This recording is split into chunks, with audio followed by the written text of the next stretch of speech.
Franz was a very naughty boy, but it wasn't always this way. Tantrums here, a little push there, then things escalated over the years. Fights here, murders there. He was raised by his Oma, a very sweet old lady, the kind that always carried caramels and lemon drops in her purse.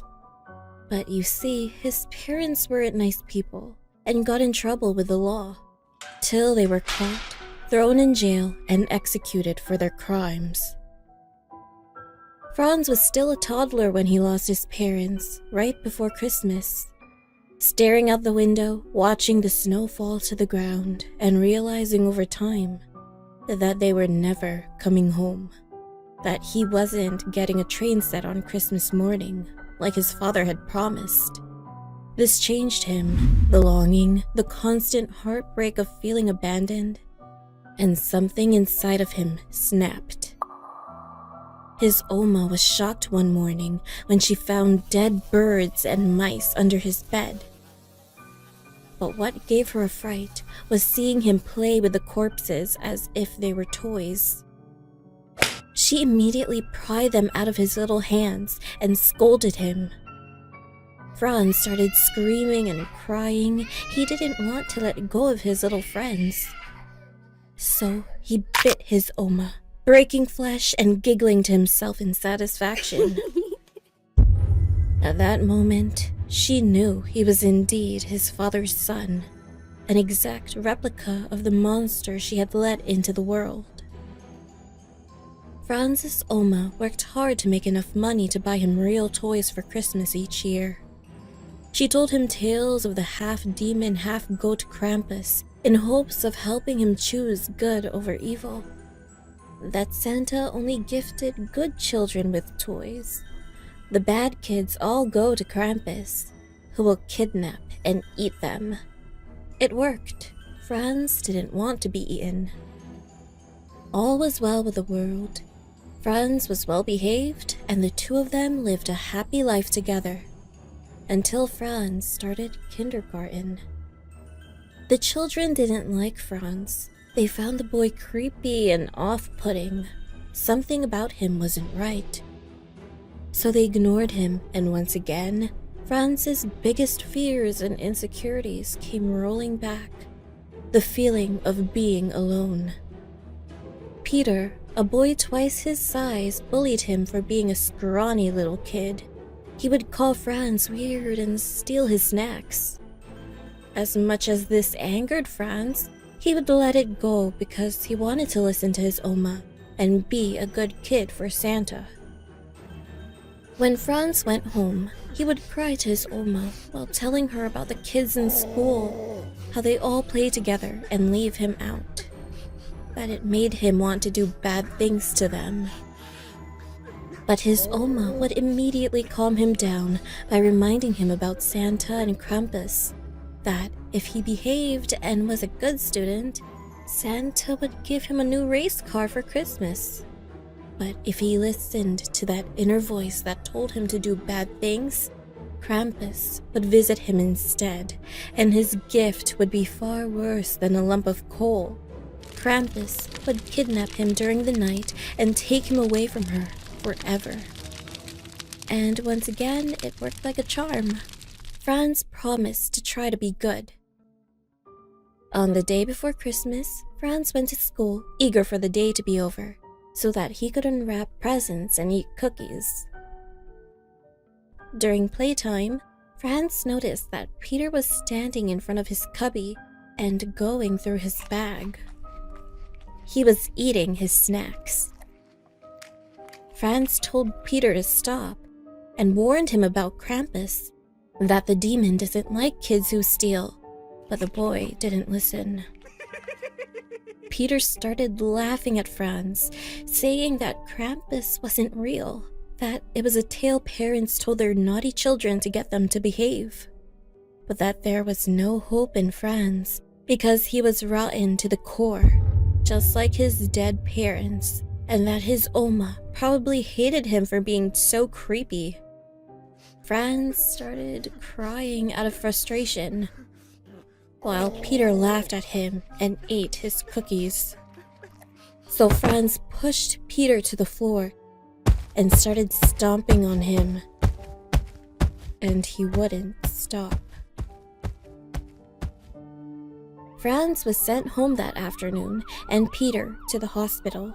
His Oma, disappointed, told him to go to his room to think about what he did and said that he was grounded. Franz started screaming at her for lying to him about Krampus. He was so angry, he blacked out for a second and pushed his Oma. She fell to the ground and yelped when he raised his foot above her stomach, ready to stomp. Luckily, Franz snapped out of it right away, apologized, and ran upstairs to his room. Franz did think about what happened. He felt betrayed by his Oma for lying, angry at himself for hurting her, and more alienated as ever. He always suspected that it was all made up, that she thought he was strange too, like the kids at school. Franz fell asleep, thinking Krampus wasn't going to pay him a visit. After all, he wasn't real, right? But in the middle of the night, he was woken up by a loud sound that made his ears hurt. Bells accompanied by heavy footsteps. Was it Santa? Was he a good kid after all? He opened his eyes and the room was pitch black. But he could hear chains scraping against the floor and a slight growl that made the hairs on his neck stand up. Franz quickly got out of bed and turned on the lights. And that's when he saw it. A huge, hairy monster was standing inside his room. Franz lunged at the intruder, grabbing a hold of the giant sack it had on its back. The monster smacked him on the head with a bundle of birch branches it held, making the boy fly across the room and into the wall. Franz couldn't scream because he suddenly lost control of his body and was under some kind of trance. The devil before his eyes had horns so tall that they almost reached the ceiling. It was also covered in black fur and had cloven hooves. Franz tried to scream again for his Oma, but nothing came out. His voice had disappeared. The demon stared at him, its long tongue sticking out of its mouth, and around it were a set of bloody, razor-sharp fangs. There was no doubt in his mind. It was Krampus.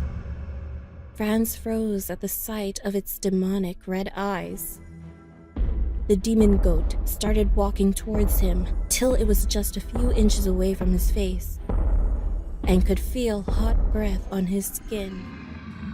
Krampus analyzed him for a moment, then it growled, lifted up Franz, and bit into his flesh. Naughty children are the most delicious, it said, while licking its lips, and took another bite. Krampus stuffed the rest of Franz into its sack. And with that, Krampus jumped out the window and into the snowy night. On Christmas morning, Franz's Oma prepared breakfast and laid out all of her grandson's presents. She called out his name, but he didn't answer or head downstairs, which was very unlike him. Franz was usually up bright and early on Christmas morn. She went upstairs to his room, but he wasn't there. Instead, shards from the broken window and blood were scattered all over the floor. No one knew what came of Franz. His disappearance was mysterious indeed. Many say he ran away from home. And many, like his sad but relieved Oma, say he was taken by the Christmas demon Krampus, carried on its back down to the fiery pits of hell, to be finally reunited with his parents.